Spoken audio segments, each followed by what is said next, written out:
আজকে শিক্ষক দিবস। সর্বপল্লী রাধাকৃষ্ণন ব্যাপারে কিছু বলতে চাই। সর্বপল্লী রাধাকৃষ্ণন ছিলেন স্বাধীন ভারতের প্রথম উপরাষ্ট্রপতি ও দ্বিতীয় রাষ্ট্রপতি। তিনি 1888 সালে 5 সেপ্টেম্বর তামিলনাড়ু তিরুত্তানিতে এক দরিদ্র ব্রাহ্মণ পরিবারে জন্মগ্রহণ করেন। প্রতি বছর প্রতি বছর তার জন্মদিনে অর্থাৎ 5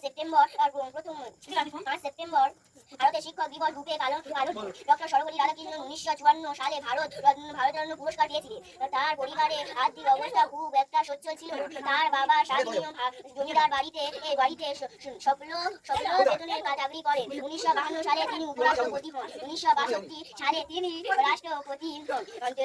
রাধাকৃষ্ণন ছিলেন বিশ্বের সেরা এবং সবচেয়ে প্রভাবশালী বিংশ তুলনামূল ধর্ম ও দর্শনের পণ্ডিত একজন। তিনি তার বাবা সীতারামাইয়া এবং তার মা কুন্দাম্মা প্রধানত সর্বপল্লী গ্রামের বাসিন্দা এবং তার জন্মের 10 বছর আগে তিরুয়ানিতে চলে গিয়েছিলেন।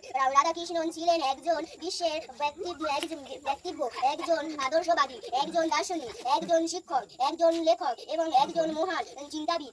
সর্বপল্লী তার শান্ত ডিগ্রি থিসিস লিখেছিলেন।